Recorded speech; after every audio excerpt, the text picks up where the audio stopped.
selamat siang. Nama saya Lina Sasmia. Saya mengajar di kelas 1 SDLBC Triasih 2 yang saat ini menerapkan kurikulum merdeka, implementasi kurikulum merdeka.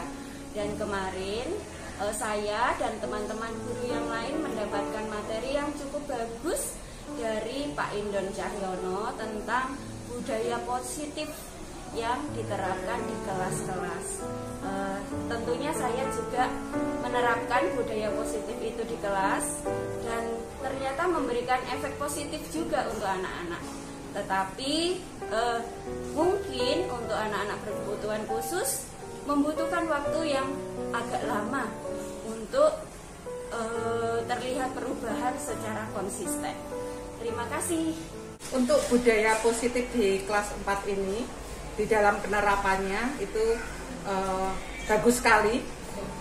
Anak di kelas 4 bisa menerapkan tentang budaya positif, terlebih tentang keyakinan ini yang ada di sekolah kami itu sungguh-sungguh bisa terlaksana dengan baik. Contohnya saja misalnya di kelas banyak sampah, anak-anak setelah selesai mengerjakan keterampilan di lantai banyak sampah. Nah, mereka memungut sampah itu dan membuangnya ke tempat sampah. Nah, itu sudah merupakan penerapan dari sikap peduli, ya. Nah, setiap anak yang sudah melaksanakan sikap peduli itu, saya memberikan bintang seperti ini. Bintang itu saya sesuaikan kalau anak peduli dengan kebersihan lingkungan, dengan membuang sampah, saya ambilkan bintang dan saya tempelkan. Oh, ini bintang kepedulian. Kemudian saya letakkan di sini sesuai nama anaknya, seperti itu. Kemudian untuk setiap hari kalau anak melakukan salam itu juga sudah merupakan budaya yang bagus. Jadi mereka sudah melaksanakan sopan santun dan saya beri bintang lagi, bintang sopan santun, kemudian saya letakkan di sini. Namun di samping dari itu, karena anak-anak kami kadang moodnya tidak baik, ya. Jadi sikap atau budaya yang kita tanamkan itu kadang-kadang tidak konsisten dilaksanakan oleh anak-anak. Ya, itu tergantung mood anak. Terima kasih.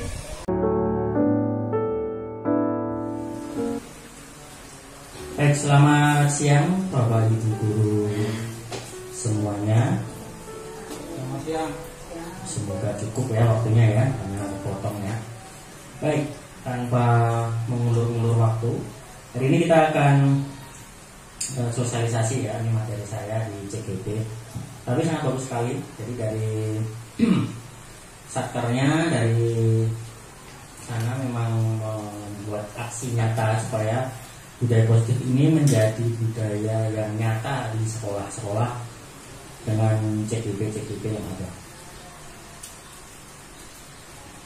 Modul ini dengan judul implementasi budaya positif posisi kontrol manajer di sekolah. Jadi budaya positif menggunakan strategi posisi kontrol.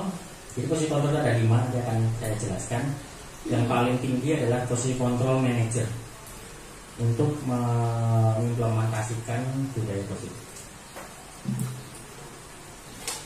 Nah, ada 3 pertanyaan. Yang pertama, kira-kira ya Bapak Ibu nanti coba menjawab ya.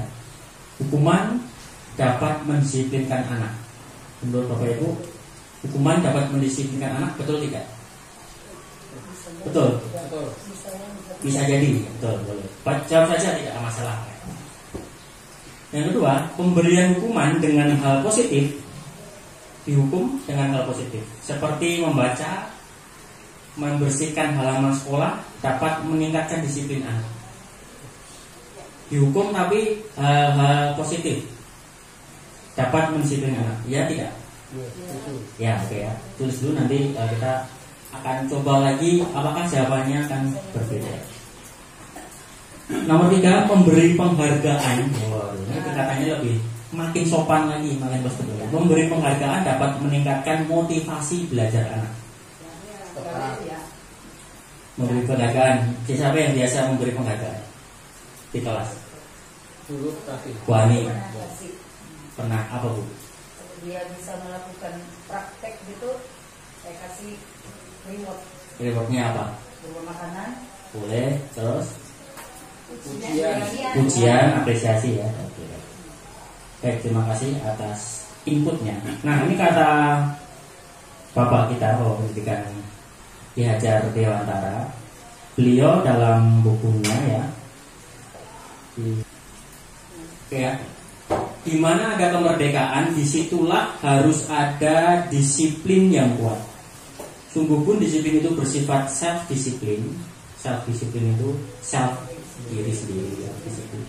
Muncul dari dalam diri, yaitu kita sendiri yang mewajibkan kita dengan sekeras-kerasnya. Kita sendiri yang mewajibkan kita yang sekeras-kerasnya. Tetapi itu sama saja. Ternyata sama saja. Sebab jika kita tidak cakap melakukan self-disiplin, wajiblah penguasa lain mendisiplin diri kita. Dan peraturan demikian itulah harus ada di dalam suasana yang merdeka. Sekarang kita lagi mengimplementasikan kurikulum merdeka ya. Pernah Bu Lina saya dengar ditanya Pak Haji merdeka atau apa, Lina jawabnya memerdekakan murid ya. Murid belajar dengan merdeka ya. Nah, masuk lagi ke sini. Merdekanya itu apa? Jadi anak itu harus memiliki self-disiplin, baru bisa disebut merdeka. Kalau saya tanya, menurut Bapak Ibu disiplin itu apa? Disiplin itu apa? Tertib, taat peraturan. Apalagi? Banyak ya. Pokoknya berbau-bau aturan ya. Oh ya. Ya, patuh dan lain sebagainya. Tapi di sini dibunyikan memiliki self disiplin. Tapi kalau kita berusaha sekeras-kerasnya pun ternyata tidak bisa. Kalau tidak cakap, berarti memiliki pengetahuan dan kemampuan. Tidak cuma pengetahuan, tidak cuma kemampuan, tapi keduanya. Ini menurut Bapak Ki Hajar Dewantara. Nah, sebelum kita masuk lebih jauh, ada permainan ya. Ada permainan. Tapi kalau kemarin dengan orang tua saya praktekkan, kalau dengan Bapak Ibu karena waktunya lebih penting materinya yang belakang. Bayangkan saja. Jadi bayangkan dalam pikiran Bapak Ibu, di kepala tangan Bapak Ibu itu ada benda hidup maupun mati, terserah, yang paling berharga. Itu lebih daripada apapun. Ditukar apapun, pokoknya nggak saya kasih. Nah, kalau kemarin mamanya Niko dan mamanya Adit ya yang memperagakan ya. Nah, pikirkan satu buah benda itu 3 detik ya. 1, 2, 3. Sudah dapat? Sudah dapat ya. Nah, genggam tangannya begini. Bayangkan ada sultan yang datang. Ya, sultan yang datang. Sultan ini mau menawar benda yang Bapak Ibu pegang ini dengan benda yang lainnya yang nilainya fantastis, namanya sultan ya kan. Ditukar dengan bayangan, tukar dengan pulau, ditukar dengan sesuatu yang Bapak Ibu sukai banget ya. Ini berharga tapi Bapak Ibu suka itu. Kira-kira Bu Lina akan ditukar tidak? Tukar ya boleh saya simpan dulu. Kira-kira Pak Tribu ditukar nggak? Pikir-pikir dulu. Pikir-pikir dulu. Bu Ani kira-kira ditukar nggak? Tidak Pak, saya orang nggak pilihan sekarang. Tadi yang menggiurkan saya, tapi saya nggak pilihan. Tidak pinginan, benar ya. Oke. Bu Lina tukar Pak Tribu pikir-pikir dulu. Banyak. Nah itu betul ya. Kita ada 3 gradasi ya.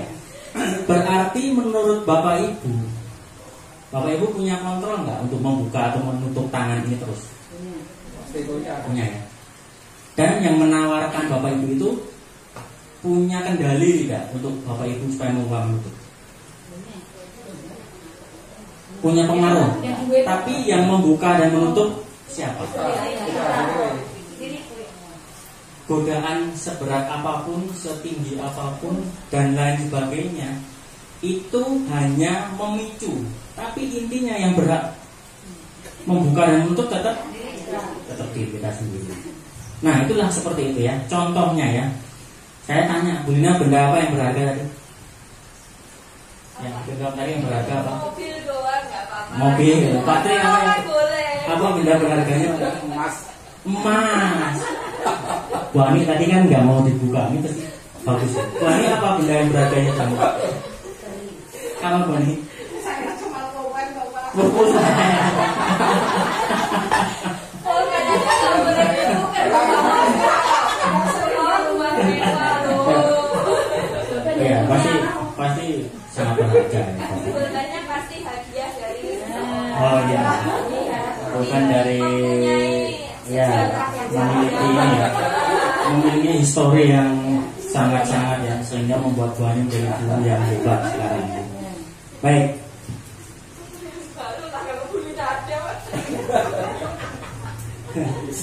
Perubahan selanjutnya, perubahan paradigma teori kontrol atau bisa dibilang ilusi kontrol. Jadi contohnya seperti ini. Pada saat saya memerintah Erika ambil daun, Erika jalan pucul. Kelihatannya Erika manut, ya nggak? Tapi apakah Bapak Ibu tahu Erika itu sebenarnya kesel? Bisa jadi ya, lurus ya. Bisa jadi. Contoh lain, mungkin Tirsa, besok kamu datang pagi, ya kan? Dengar mamanya, Tirsa datang pagi besoknya, benar-benar datang pagi. Tapi apakah hasil datang pagi itu betul-betul dari dalam diri Tirsa datang pagi, atau karena mamanya? Kamu udah bangun pagi besok, ini harus datang pagi, lihat, nanti nilainya jelek, misalnya seperti itu. Ada kata-kata di baliknya. Itulah ilusi yang terlihat. Kelihatannya si A nurut, kelihatannya William nurut, kelihatannya ya Niko nurut, kelihatannya Anas ya Bu, besok nggak boleh ya Bu, kelihatannya. Itulah yang kita lihat sekarang. Benar nggak? Benar.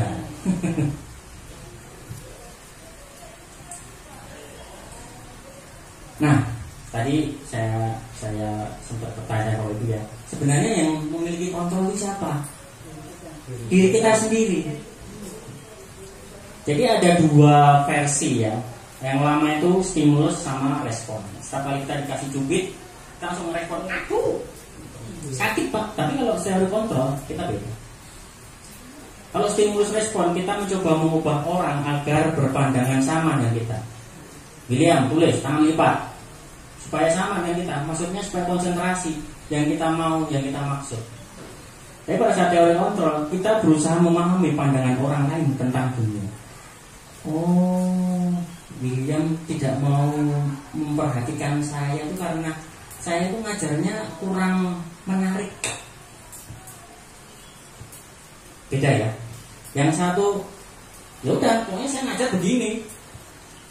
Saya setel video, mau bagus mau enggak harus nonton. Nah, tapi yang satu, oh William, dia tidak tertarik dengan video, dia tertarik dengan kartu misalnya, dengan gambar, atau dengan cerita, atau dengan kegiatan langsung di luar yang melibatkan dia, atau bisa disebut gaya belajar. Itulah yang harus kita pahami. Yang kedua, perilaku buruk dilihat sebagai suatu kesalahan. Pasti terlambat salah, buang sampah sembarangan salah. Ya. Ternyata menurut teori kontrol, perilaku itu memiliki tujuan. Seperti contohnya tadi, anak nakal, apakah dia sebenarnya nakal? Bisa jadi dia karena bosan dengan pembelajaran saya, makanya dia berulah. Dia nakal, membuat masalah dan lain sebagainya. Bisa jadi kan? Atau dalam satu hari terlalu lama di dalam kelas, bisa kita rubah polanya, kita rubah. Bukan tuh anak nakal ini, nggak mau nurut ini, ya gitu ya. Jadi terkadang kita harus menilik diri kita juga ya.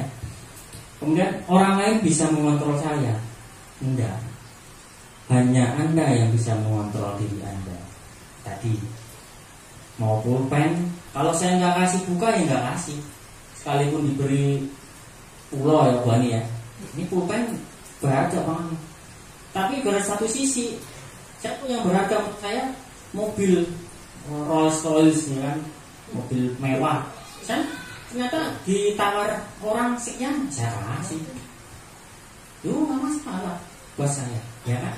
Karena saya yang kontrol apa yang saya mau, apa yang menurut saya berharga, dan saya yang kontrol apakah ini pantas atau layak untuk saya lepas.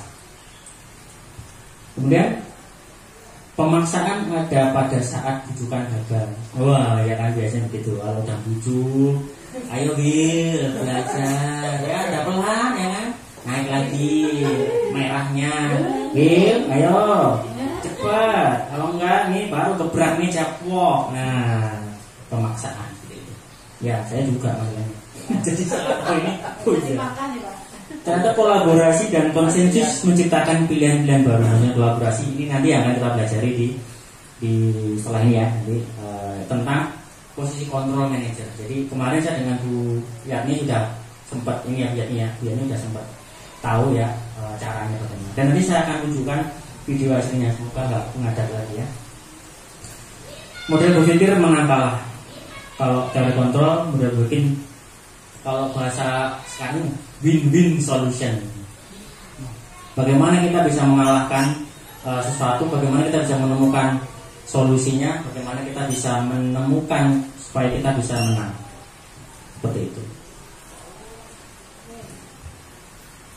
Nah, tadi kan disiplin apa tadi Pak Tri jawab apa tadi? Patuh. Bu Ros jawab apa tadi? Taat. Ya, dan lain sebagainya. Disiplin adalah dari bahasa Latin discere, nggak tahu bahasanya discere apa, yang berarti belajar. Jadi disiplin ini proses untuk kita belajar menjadi memiliki self disiplin. Jadi kita mempelajarkan diri kita sendiri. Jadi kalau orang bilang wah orang itu udah patuh, ya dia udah belajar. Jadi dia memiliki apa ya, bisa dibilang inisiatif ya. Jadi bangun langsung, nggak bangun 5 menit lagi, 2 menit lagi. Nah gitu. Jadi pada saat dia sudah memiliki self disiplin, kadang belum bunyi alarm dia bangun duluan. Tapi ada juga yang alarm malah bangunin tetangga tempat membangun. Itu dia perlu apa tadi? Sesuatu yang memang dia punya niat yang kuat ya. Jadi tidak bisa disiplin itu belajar biasa, harus punya kecakapan. Tadi bilang cakap ya.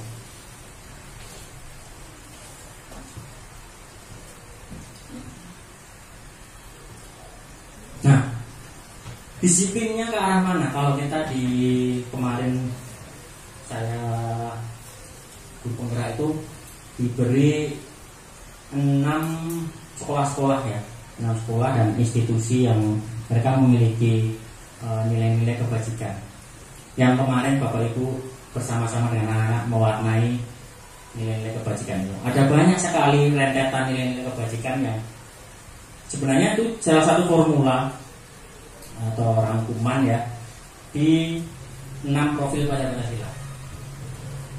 Nah, apa itu nilai-nilai kebajikan? Nilai-nilai kebajikan adalah sifat-sifat positif manusia yang merupakan tujuan mulia yang ingin dicapai setiap individu. Jadi sebenarnya kita ini memiliki nilai-nilai mulia sebenarnya. Kalau menurut filosofi pernikahan Gajah Dewantara, manusia lahir adalah manusia yang sudah ada tulisannya tapi tipis atau samar. Jadi kalau anak lahir kan seperti kertas kosong ya. Benar nggak? Benar. Salah. Anak-anak itu bukan lahir seperti kertas kosong. Anak-anak itu lahir sudah ada tulisannya. Tapi harus ditebel-tebelin. Nah, nebel-nebelinnya yang baik-baik saja.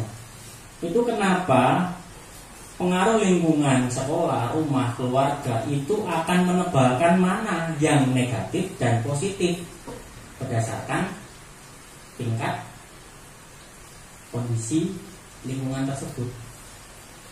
Gitu. Makanya budaya positif ini sangat penting untuk menebalkan hal-hal positif anak-anak, apalagi anak kebutuhan khusus ya. Supaya kalau dia sudah terlanjur ditebalkan yang negatif, susah hilang. Karena ya dia udah bawa dari lahir. Gitu ya. Makanya ada istilah bawaan oroknya kayak gitu. Padahal beliau lah yang mempengaruhi bawaan orok itu jadi tebal. Begitu. Nilai-nilai tersebut bersifat universal. Nah, jadi seluruh dunia itu punya nilai yang sama. Jadi baik layar ceprot ya sama sebenarnya.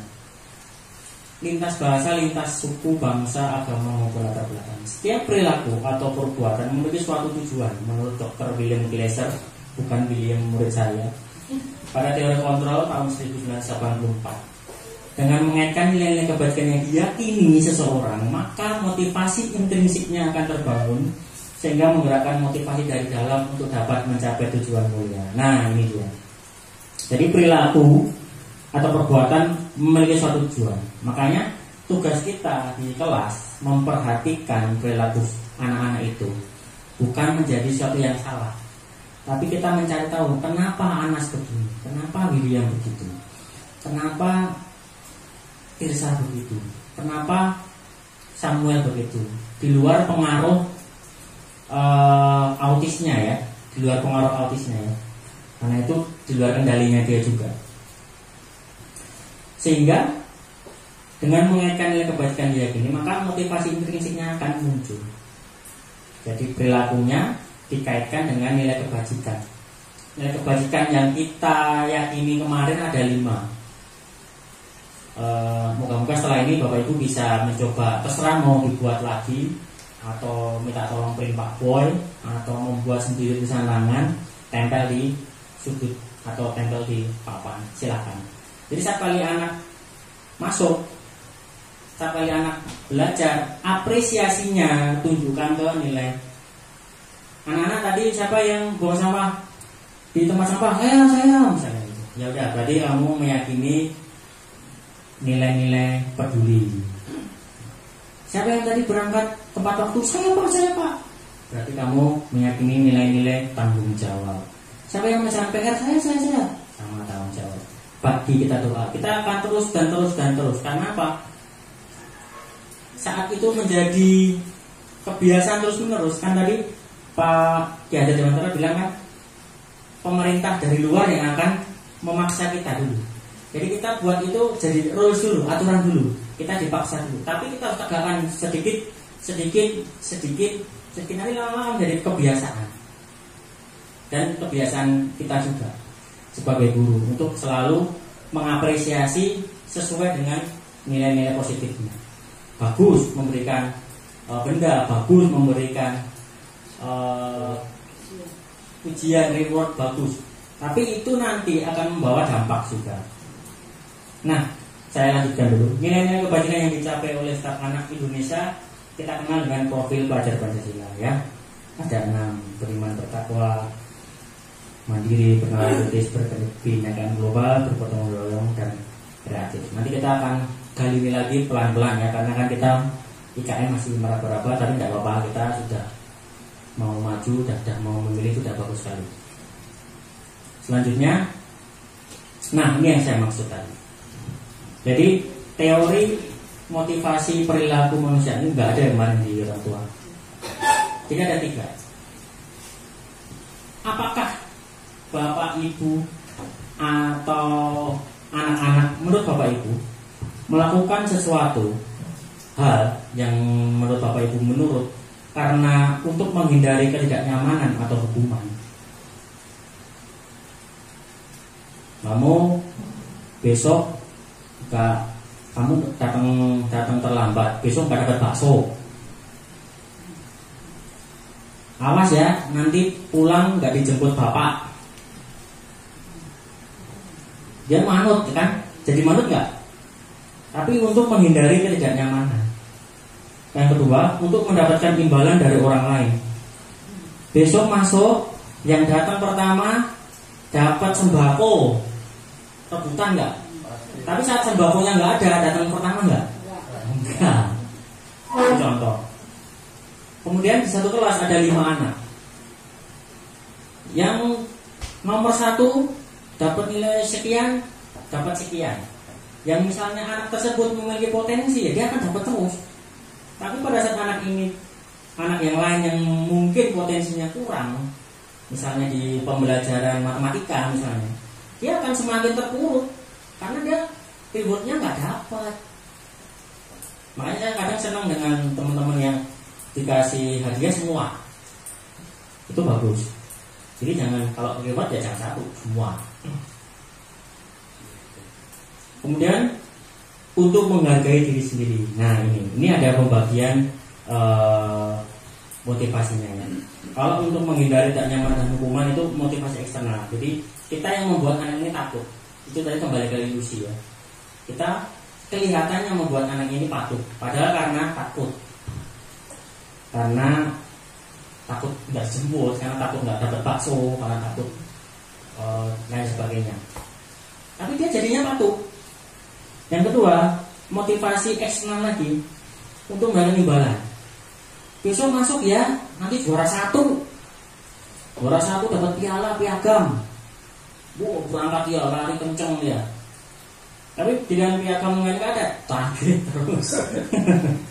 Nah seperti itu. Jadi itu motivasi dari luar yang membuat dia jadi lebih baik, jadi semangat dan lain sebagainya. Nah motivasi yang paling benar adalah motivasi internal untuk menghargai diri sendiri. Menumbuhkannya bagaimana? Menumbuhkannya pelan-pelan seperti tanaman itu, kecuali dia dimakan tikus ya. Jika dia menjadi suatu tunas kemudian tumbuh pelan-pelan kan Bapak Ibu telaten kan? Wah ini tuh dia disiram dulu, besok dilihat. Oh kalau ini kasih, kadang pindahin ke tempat yang ada mataharinya, nanti sudah dikembalikan lagi. Dulu saya ingat Bu Lina waktu di mes ada yang ngelap-ngelap, kalau siang keluarin, kalau malam masukin. Nah itu cara merawatnya. Jadi bukan karena dia rajin, tapi mungkin karena dia merasa bahwa memang begitu cara merawatnya, merawat tanaman itu. Merdeka, waduh, dan mereka belum kayaknya ya. Menurut Ki Hajar Dewantara, merdeka itu artinya tidak hanya terlepas dari perintah, akan tetapi juga cakap buat memerintah diri sendiri. Ini hampir sama dengan yang tadi ya. Jadi kalau kita mau menggunakan kurikulum merdeka, kita harus menerapkan ini. Jadi anak memang untuk anak kebutuhan khusus, mereka apalagi yang anggota tua ya, untuk inisiatif memang kurang ya. Tapi intinya kita coba dulu. Nanti yang bertumbuh itu pasti ada, walaupun tidak seperti anak-anak reguler. Nah, keyakinan kelas. Mengapa tidak peraturan saja? Mengapa harus keyakinan kelas? Padahal kemarin saya juga sampaikan kepada orang tua, siapa yang yang orang tua baru, anaknya baru masuk saya, ada banyak peraturan ya, iya katanya, berderet-deret ya, iya. Tapi saat peraturan itu diubah menjadi keyakinan kelas, nah, seperti kemarin waktu dengan anak-anak sempat Pak Endon singgung ya, sempat saya singgung. Misalnya peraturan, mengapa kita memiliki peraturan harus menggunakan helm bila mengendarai kendaraan roda 2? Pakai helm ya kalau naik motor. Jadi pesannya cuma itu, pakai motor pakai helm, pakai sarung tangan. Tapi nggak ngerti kenapa pakai helm, kenapa pakai sarung tangan. Mengapa kita memiliki peraturan 3M, menggunakan masker, mencuci tangan dan menjaga jarak? Ayo semuanya pakai masker, yang nggak pakai masker tangkap Satpol PP kalau zaman dulu ya. Kemudian mencuci tangan pakai sabun, terus harus berapa kali tuh, berapa detik, terus dan lain sebagainya.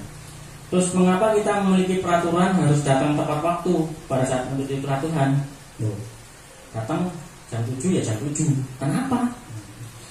Nah, untuk mendukung motivasi intrinsik yang tadi saya sebutkan, kembali ke nilai-nilai keyakinan lebih menggerakkan seorang dibandingkan mengikuti serangkaian peraturan-peraturan.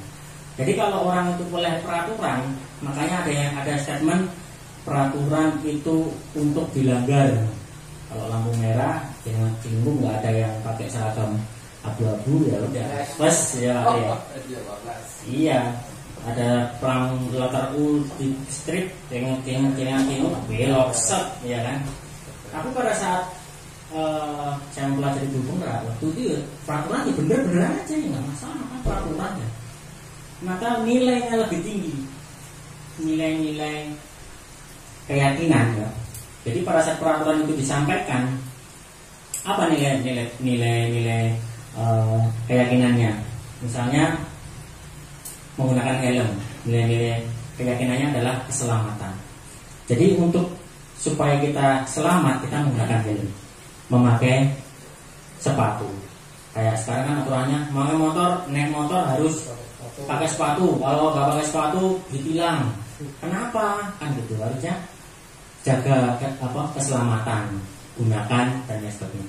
Jadi hanya permainan kata-katanya dibalik, kata-katanya dibuat supaya kita ini memahami bahwa kita tidak perlu menuruti peraturan-peraturan yang berderet itu, tapi kita harus meyakini nilai-nilai apa yang terkandung. Oh, untuk keselamatan, oh untuk kesehatan, oh untuk tanggung jawab. Karena apa? Nilai-nilai itu sebenarnya ada dalam diri kita, tinggal memotivasinya dari dalam supaya kita kembali lagi kita yang kontrol.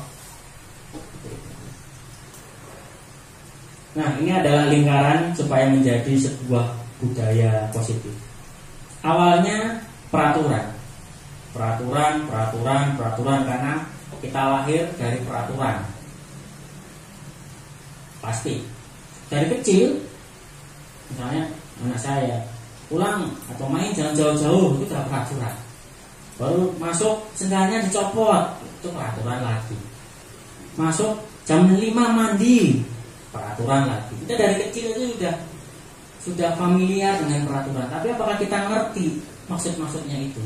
Oh, harus mandi jam 5. Kalau mandi lebih dari jam 5 nanti sakit. Kita nggak diberitahu ke sana.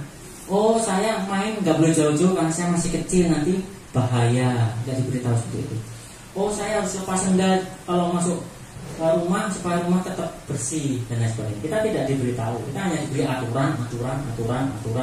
Tidak boleh ini, dilarang itu, dilarang ini dan lain sebagainya. Dan itu membuat kita berbalik kepada murid.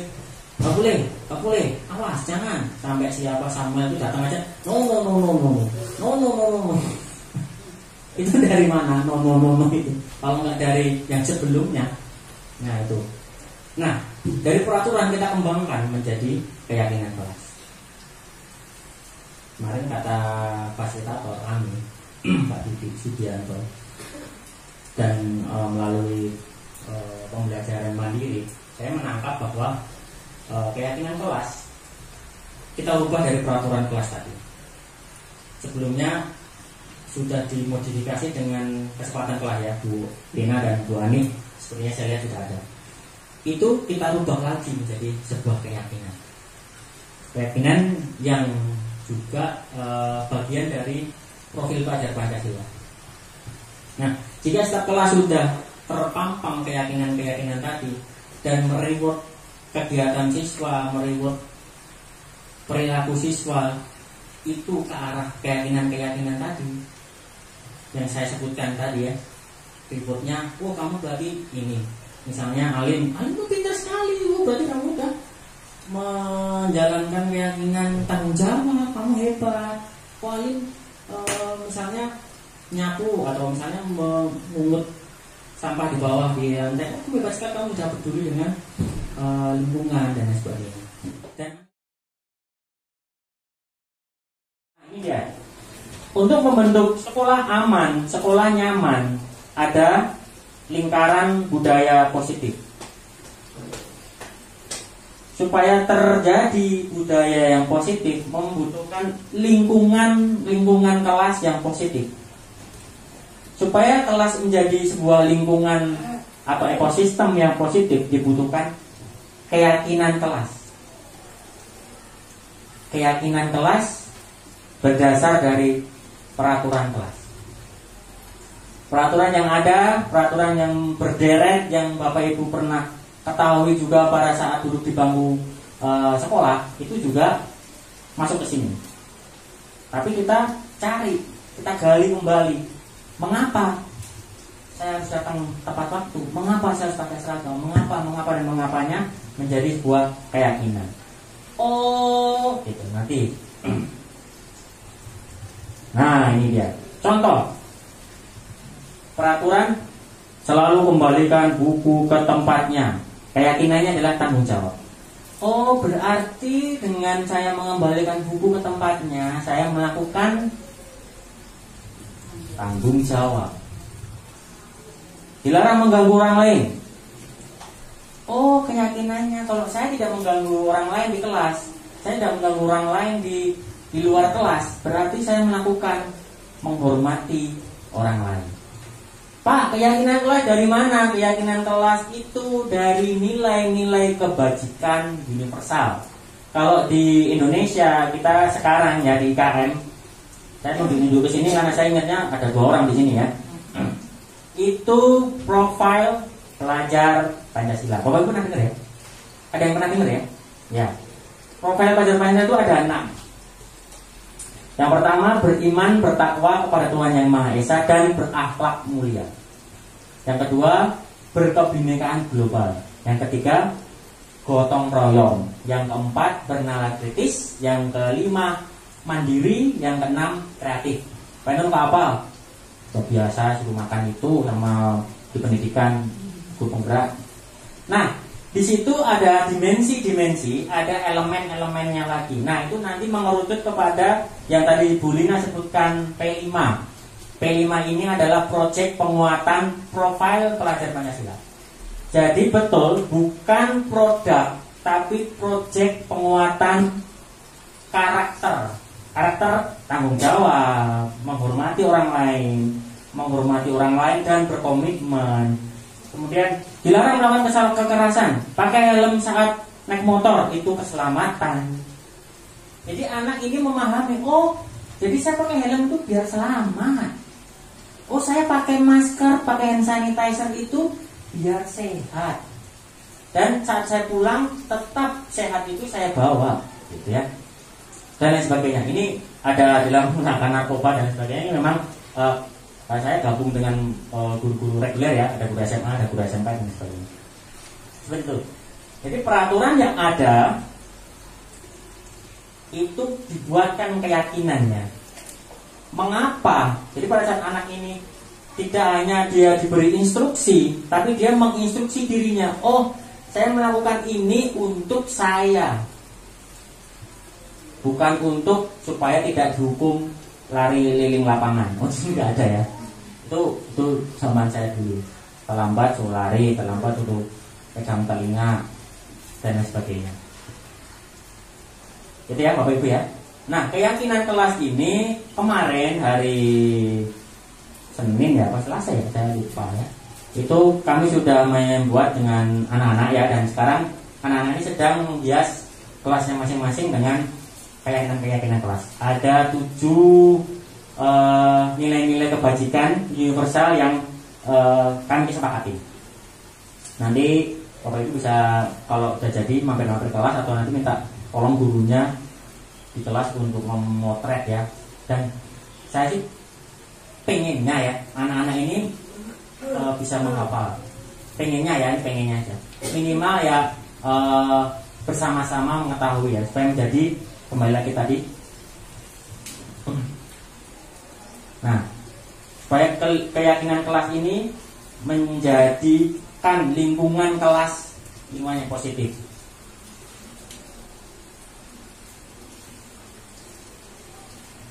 Nah, ini masuk ke dalam kembali yang pertanyaan pertama tadi ya. Yang pertama tadi ada 3 pertanyaan. Jadi untuk menegur ya, bisa dibilang ya, itu menegur anak supaya menjadi pribadi dengan identitas profil tadi ya. Itu ada 2. Dia menjadi orang atau individu yang gagal, atau anak tersebut menjadi individu yang sukses. Wah, pasti kalau bilang, "Wah, sukses apa? Sukses apa?" Ya, sukses itu nggak gampang ya Bu ya. Ya, bapaknya aja sampai kemana Bu? Nggak masuk ceket tuh Pak, aja maksudnya. Jadi untuk sukses itu nggak gampang, ya. Banyak orang-orang sukses seperti yang kita tahu ya, seperti Steve Jobs, kemudian yang lainnya ya, itu mereka nggak bangun wah langsung sukses, enggak ya. Tapi melewati berbagai macam proses ya. Nah, supaya anak-anak kita ini menjadi anak yang sukses, sukses bukan hanya sekedar materi, ya, catat ya, jangan bukan sekedar materi, tapi perilaku. Karena banyak yang bilang dunia ini tidak hanya butuh orang sukses, tapi orang baik. Menjadi orang baik itu sukses nggak? Sukses besar, ya. Supaya menjadi orang baik yang peduli dengan lingkungan dan semestanya, apa yang dilakukan? Ini berlaku untuk saya, pendidik, dan Bapak Ibu orang tua, karena saya aplikasikan juga ke anak saya. Hukuman, nah tadi ya, hukuman ini satu yang menyakitkan, harus terjadi, tidak nyaman untuk murid anak untuk jangka waktu panjang. Korban mendapatkan keadilan, murid anak akan tersakiti, ya. Pelaku pasif agresif meningkat. Itu kenapa saya kadang bertanya-tanya dalam hati. Bapak Ibu kadang mendengar di radio, di televisi tawuran, ya. Nah, itu salah satu produk ya. Produk di mana kemungkinan anak-anak ini tidak mendapatkan konsekuensi dan restitusi, tapi mendapatkan hukuman. Kamu tuh pulang malam, nggak tahu apa, malu-maluin orang tua. Pulang malam, ngapain aja di luar? Bapaknya ya, apa? Bapak juga pulang malam, begitu jawabnya gitu loh, menyonong. Nah itu produk-produk yang dalam tanda kutip akhirnya menjadi negatif, itu kadang kita ciptakan diri nggak sadar. Nah gitu. Jadi kemarin saya pendidikan guru penggerak ya, materi ini saya juga tawa sendiri dalam hati, tapi iya kita nggak sadar kadang gitu. Kemudian berlaku hanya pada sebuah institusi, tidak berlanjut pada kehidupan nyata. Peraturannya adalah ya kan aturan. Nggak boleh pulang malam, habis pulang cuci kaki tidur, ya, dan lain sebagainya. Dan akhirnya murid atau anak Bapak Ibu membenci aturan di rumah itu sendiri. Nah, kemudian untuk menjadi dan sukses itu ada dua pilihan, konsekuensi dan restitusi. Konsekuensi itu memang kita ketahui ya, terlambat ya, kalau kita pas terlambat ya kadang terlambat sih. Mau gimana? Motor mogok nggak bisa nyalahin, ya seperti itu. Misalnya kita contoh. Kemudian tidak nyaman untuk murid atau untuk anak untuk jangka waktu pendek, korban bisa diabaikan. Ini contoh ya. Murid atau anak dibuat tidak nyaman, penguatan hanya bertahan dalam jangka waktu pendek. Nah ini konsekuensi itu contohnya adalah dalam suatu kasus anak mematahkan pensil temannya. Berarti konsekuensinya adalah dia mengganti pensil tersebut. Jika dalam kasus yang sama guru menghukum, maka anak tersebut tidak disuruh mengganti, tapi disuruh menulis 100 kata. Saya minta maaf karena mematahkan pensil, saya minta maaf karena harus sampai berderet-deret ya. Gitu. Tapi efeknya berbeda. Anak menjadi bertanggung jawab saat dia mematahkan pensil temannya, tolong ganti. Ya, ya urusan mungkin di rumah, kamu matiin pensil siapa? Niko? Gimana sih? Kamu matiin pensil? Nah, ya itu urusan yang berbeda ya. Maaf ya. Itu urusan berbeda. Tapi pada saat dia di sekolah, dia diberikan konsekuensi. Dia mempertanggungjawabkan apa yang dia lakukan, seperti itu. Nah, restitusi itu apa? Restitusi itu pilihan. Jadi menguatkan murid itu jangka panjang. Kalau tadi jangka pendek, hanya oh ya ini ganti ya, udah besok pakai lagi deh, kita tinggal ganti, kan itu. Jadi gampang ya kan. Nanti deh setelah deh, nanti paling diimin aja, udah suruh bersih kelas, besok kalau lagi aja, nggak apa-apa sekalian bersih. Nah gitu. Jadi anak bisa memilih justru. Tapi kalau restitusi beda. Jadi restitusi adalah mencari solusi. Misalnya terlambat. Kenapa terlambat? Kira-kira apa yang bisa dilakukan supaya tidak terlambat? itu berdasarkan masalah. Jadi kalau kenapa terlambat? Ini Pak, jam bekernya mati. Ini Pak, lupa pasang jam beker. Apa yang bisa dilakukan supaya jam beker tersebut bunyi? Jadi kamu tidak terlambat. Jadi solusi-solusi yang kira-kira bisa dijadikan pilihan anak tersebut supaya tidak terjadi lagi seperti itu.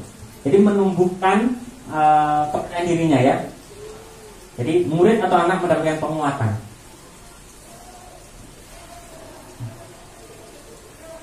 Nah, dari ketiga tadi ya, itu sebenarnya kita manusia ini memiliki 5 kebutuhan dasar ya. Nah, yang paling utama itu dari keempat ini, yang paling utama. Jadi bertahan hidup. Yang pertama, kita memiliki kebutuhan kasih sayang dan rasa diterima. Yang kedua, penguasaan. Yang ketiga, kebebasan. Yang keempat, kesenangan. Dan 4 ini akan mengerucut menjadi satu, survival, bertahan hidup. Jadi supaya kita bertahan hidup, kita melakukan keempat ini.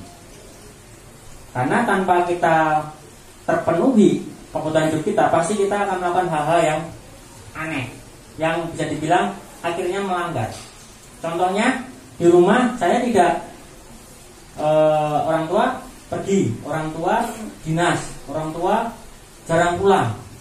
Akhirnya anak ini tidak ada kasih sayang di rumah. Dia akan mencari kasih sayang lain. Itu banyak kasus. Akhirnya berdampak di kegiatan pembelajaran di sekolah. Jadi ngantuk. Jadi misalkan kalau anaknya ini kangen mama, kangen papa gitu. Kalau anaknya cuek ya sudah, nggak ada yang bangunin di rumah, nggak ada yang ngurusin di rumah. Sepatunya harusnya hitam, dia pakai putih, dan lain sebagainya. Penguasaan, kesenangan, kebebasan itu juga sama. Satu dengan mengerucut ke bertahan hidup. Nah, sebagai guru dan sebagai orang tua, ini saya contohkan dulu ya. Kita yang tadi kontrol ya, saya mau buka atau saya mau tutup itu atas kehendak saya. Ya. Tapi apakah saya membuka dan menutup ini memiliki dampak? Nah, dampak yang merugikan atau yang menguntungkan, dalam arti bukan menguntungkan sih, dalam arti membuat motivasi yang baik. Nah, ini contoh ya. Nah, dia ada posisi kontrol, penghukum, pembuat orang bersalah, teman, pemantau, manajer. Kalau yang zaman-zaman dulu itu penghukum. Ya, ini guru berkata nih, kalau kamu tidak melakukannya, awas ya, rasakan ini, cetok. Kalau pembuat orang bersalah, kamu itu seharusnya, kamu sudah tahu, ibu lelah sekali mengatakannya. Ibu stres tahu. Kalau teman, ayolah, lakukan demi ibu. Masa kamu tidak mau? Ingat tidak, ibu pernah bantu. Kalau pemantau, bilang, apa peraturannya? Nggak boleh buang sampah, ya betul. Nah, kalau manajer, apa yang kita yakini? Misalnya buang sampah. Peduli lingkungan, Pak? Oh ya. Apa yang bisa kamu kerjakan untuk memperbaiki masalah ini, membuang sampah sembarangan? Seperti itu. Jadi kita menanyakan keyakinan apa? Kita menanyakan keyakinan anak. Apa yang sudah kita sepakati? Dalam di sekolah ini ada 7. Jadi tidak langsung buang sampah. William sini, push up. Padahal perutnya gendut. Gimana suruh push up, Bu? Iya. Teruslah sini. Kamu terlambat. Pegang telinga pakai kaki. Mau gimana pegang telinga kaki? Ya itu. Jadi kita terserah kenapa terlambat, nak? Ini Bu, oh iya, keyakinan kelasnya mana yang kamu yakinin kemarin dengan Bapak menghormatin orang tua, Pak. Oh iya, ya ini kita membuat di konteks yang berbeda ya. Karena saya tanya, tidak mungkin anak itu langsung menjawab seperti itu. Tapi kita arahkan supaya menggiring anak ini kembali kepada keyakinannya. Mengapa? Oh iya, saya terlambat ya. Berarti saya salah. Begitu. Kemudian apa yang saya lakukan? Memang untuk menuju proses tersebut susah. tapi tidak ada salahnya kita mencoba. Betul ya, ini panjang sekali kalau saya jelaskan. Bentar. Ya. Baik. Nah, langkah selanjutnya untuk menjadi, saya mundur dulu ya. Nah, untuk menjadi manajer Bapak Ibu itu ada 3 tahap. Ya, ada 3 tahap. Yang pertama adalah menstabilkan identitas. Pada saat anak ketahuan salah atau melanggar salah atau melakukan kesalahan, itu kita menstabilkan identitas dulu. Dengan apa? Nah, orang pasti melakukan kesalahan. Bapak juga melakukan kesalahan, ya. Bukan kamu satu-satunya yang pernah melakukan kesalahan. Kemudian validasi kebutuhan, 5 kebutuhan dasar tadi. Kamu tentu punya alasan mengapa melakukan itu. Bapak saya pergi, bapak saya gak pernah pulang. Kita bisa mengarahkan. Ya, perhatian itu tidak hanya dari orang tua, dari guru, dari teman-teman di sekolah dan sebagainya. Kemudian apa? Ada cara yang lebih efektif untuk mendapatkan apa yang kamu butuhkan. Jadi kita tanya lagi, kita bertanya lagi kepada anak tersebut. Oh iya, bapak saya pergi, mama saya pergi karena dinas, karena tugas, bukan karena mereka memiliki misalnya kesenangan piknik apa ya, nggak pulang-pulang ya, tapi karena memang tuntutan pekerjaan. Oh iya ya, saya harus memahami. Oh berarti saya nggak boleh menyalahkan orang tua karena tidak perhatian. Seperti itu. Kemudian menanyakan keyakinan yang sedang disusun anak-anak di atas. Nilai apa yang telah disepakati? Mungkin di rumah juga bisa. Nilai apa yang disepakati di rumah? Buat keyakinan-keyakinan yang sama. Kemudian ingin menjadi orang seperti apa? Itu yang tadi saya sebut. Sukses tidak harus secara materi, tapi menjadi orang baik pun bisa dibilang sukses. Dan orang tua, bapak ibu juga bisa sukses karena mendidik anak dengan baik. Kemudian ini saya jelaskan yang tadi ya. Menstabilkan identitas itu untuk membuat anak yang merasa gagal karena berbuat salah menjadi positif terhadap dirinya. Ini ada deretan pertanyaan ya. Nanti kalau Bapak Ibu mau saya kirim bisa di grup ya. Ini pertanyaan-pertanyaan yang bisa dicoba di rumah. Jadi Bapak Ibu bisa berlatih menahan emosi, bisa berlatih menahan diri, tapi menggantikan dengan energi positif. Ya, mungkin di panti juga bisa nih Pak. Kalau mau nanti saya kasih. Jadi bisa di training ke teman-teman ya, supaya teman-teman senada ya. Oh semua jadi manajer semua nih. Iya. Kemudian validasi kebutuhan. Nah ini juga sama ya. Membantu siswa mengenali basic need atau kebutuhan yang ingin dipenuhinya. Tadi kan kebutuhannya ada banyak ya, ada 4 ya terutama. Jadi yang ingin dipenuhi kita melakukan. Jadi kebutuhan itu gak hanya sekedar dia pengen dicintai. Kadang dia bebas ya. Ya suka-suka saya Pak, saya mau pakai sepatu, saya suka yang warna pink. Ya kan? Karena ada yang pinky girl ya. Sepatunya hitam gak mau, saya maunya pink ya. Itu kesenangan dia ya. Atau kebebasan. Gak mau Pak, saya mau pakai jaket ini, keren ya kan. Kemudian rambut disemir ya kan. Atau dipotong sebelah sini hilang, sebelah sini tumbuh ya.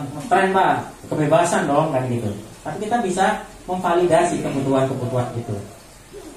Karena pada dasarnya setiap tindakan manusia adalah untuk memenuhi kebutuhan dasar atau basic need. Apa itu power, freedom, love, and belonging, fun, and survival. Betul. Kita berlaku apa? Sesuai dengan 5 kebutuhan dasar. Betul kan? Kita mau gaya nih, saya mau kelihatan keren ya. Biar di itu tuh saya punya gatuan itu tuh, cewek itu tuh sebelah tuh. Saya bisa. Biar ganteng ya kan, Bu. Biar gayanya, biar menarik ya. Ya seperti itu. Jadi saya seperti apa? Itu berdasarkan kebutuhan apa yang mau saya penuhi. Ini salah satu kata-katanya. Kemudian menanyakan keyakinan. Anak melihat kesalahannya dihubungkan dengan norma sosial dan nilai-nilai yang mendasari, ya nilai-nilai kebajikan universal tadi, yang mendasari manusia berinteraksi dengan orang lain. Jadi 6 profil pada Pancasila itu memang akan diwujudkan di dalam diri setiap murid ya. Jadi murid akan dituntun, kalau bahasa Gajah Dewantara kita menuntun pada kodrat alam dan kodrat zamannya. Jadi setiap anak itu memiliki kodrat alam dan memiliki kodrat zaman. Kita didik mereka sesuai kodrat-kodratnya itu. Jadi kalau kita sudah tahu, oh anak ini kodratnya seperti ini, berarti kita didik seperti ini. Kita tidak bisa memaksakan. Kalau dulu kan, kamu ternyata jadi apa? Mama yang jawab, mau jadi dokter. Padahal anaknya pengen jadi montir. Ya, wah kamu tuh ngapain perempuan main-main itu buat laki-laki. Kalau sekarang, kalau kodratnya dia memang seperti itu, tidak masalah. Misalnya kebalikannya lagi, kamu nanti jadi guru saja kayak bapak. Padahal anaknya pengen jadi dokter. Nggak apa-apa ya. Ya seperti itu contohnya. Kemudian kodrat zamannya apa? Didiklah dia sesuai kodrat zamannya. Zamannya ini sekarang zaman digital. Seperti tadi Bu Vero, kelas-kelas dari kelas 1 sampai kelas 6 semuanya mau menggunakan proyektor. Itu bukan pamer ya, tapi kita menyesuaikan dengan zamannya. Kalau dulu kapur tulis, kalau dihapus semuanya pada batuk satu kelas. Hapus ini yang hapus ikutan kena ya. Ya itu cerita saya dulu. Kadang tulisannya nggak kelihatan karena sudah kena kapur semua ya. Itu mau apa sampai matanya begini-begini ya. Kalau sekarang pakai whiteboard, kemudian sudah alih ke digital dan lain sebagainya. Oke, apakah ada pertanyaan Bapak Ibu guru? Bapak Ibu guru, Bapak Ibu orang tua, apakah ada pertanyaan atau bingung atau itu ngomong apa sih gini ya? Ya boleh juga ya. Kan kalau di YouTube boleh like dan dislike ya. Oke. Baik, apakah ada pertanyaan? Sebelum saya tutup. Ya, Pak Inan, dari saya mungkin ini bukan karena saya mewakili Kornet, tapi bukan untuk Kornet. Ya. Saya dari Panti mau bertanya, kalau contohnya misalkan anak yang kami layani kan tidak semuanya sama. Ya, ya. Ada yang ber-EQ benar-benar di bawah, dan contohnya kita ajarin, kalau dia memang sama sekali tidak mengerti. Contohnya saja seperti Manda, ada Ape, Hermanto, dan tadi juga ada beberapa yang mengerti, tapi mereka benar-benar seperti tidak mau tahu. Contohnya Vicky itu punya kebiasaan mencakar namanya, terus Andreas sering menjelitkan kepalanya. Nah, jadi sesuai dengan kurikulum Merdeka yang baru ini, mungkin sangat bagus diaplikasikan kami di Panti ya. Cuman mungkin karena baru saya saja yang mendengar, boleh nanti kita itu berbagi dengan gitu. Jadi saya jadi pembicara di sana. Oh boleh. Nanti kalau di Panti nanti saya modifikasi, karena kan ini memang untuk yang ya sekolah ya, dalam arti mampu didik, mampu latih ya.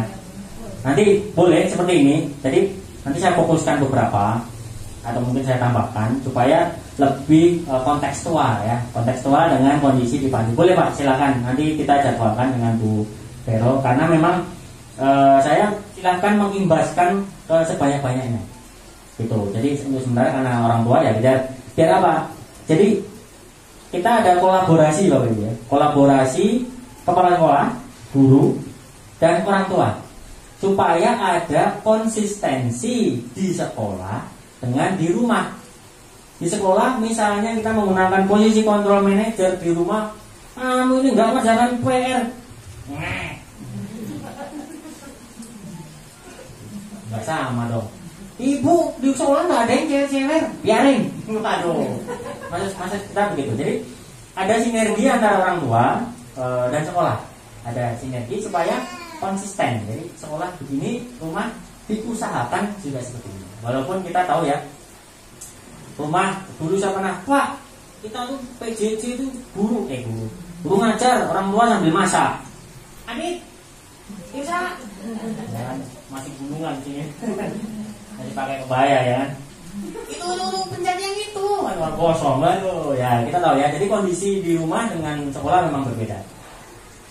Iklimnya juga berbeda. Iklim sekolah memang iklim belajar. Di rumah iklim bukan iklim ini ya, bukan iklim nggak teratur ya, tapi ya rumah kondisi, tapi ciptakan kehangatan di rumah ya. Berdasarkan 5 kebutuhan dasar tadi. Anak-anak pasti kalau Bapak Ibu perhatiin bener juga ya, Pak Indra bilang tadi ya. Ini anak caper nih karena kurang perhatian saya nih. Saya ini mulu, gulung-gulung catok rambut mulu nih, lupa sama anak nih ya, gitu. Saya pedikur mulu nih, lupa sama anak ya. Atau anak kurang piknik nih kayaknya nih. Oh ya, saya ajak kemana, ke taman depan, nggak masalah. Seperti itu. Jadi 5 kebutuhan dasar ini jika terpenuhi, anak nggak akan aneh-aneh secara psikologis ya. Seperti itu. Terima kasih pertanyaannya Pak Dimas. Nanti biar kita koordinasikan dengan Bu Vero ya, silakan. Ada lagi yang lain? Sudah mau jam 11. Ini kerasa. Iya. Ini saya ngebut Pak, kalau enggak mana sama anak-anak lebih lama lagi, saya bisa 1,5 jam. Karena anak-anak saya minta interaksi ya, ngomong, saya ngomong, saya kayaknya nggak lanjutin bodoh. Rika, Adik, Ana semuanya pada nggak tahu nyambung bangga, pokoknya ngomong. Karena emang anak-anak ini supaya percaya diri seperti itu, ngomong entah benar ya, entah betul, entah salah, kita fasilitasi. Gitu. Jika tidak ada pertanyaan, saya kembalikan ke Bu Vero. Terima kasih Bapak Ibu, semoga ilmunya bermanfaat dan bisa membawa budaya positif di sekolah dan di rumah. Amin. Terima kasih. Terima kasih Pak Indan, kita beri aplaus buat Pak Indan. Semoga ilmunya bermanfaat ya buat kita semua, buat kondisi sekolah, di rumah, juga kan semua. Itu membentuk anak-anak kita supaya menjadi lebih anak yang lebih ceria, lebih maju, lebih bergembira dalam belajar dan beraktivitas di apapun ya, dalam situasi apapun.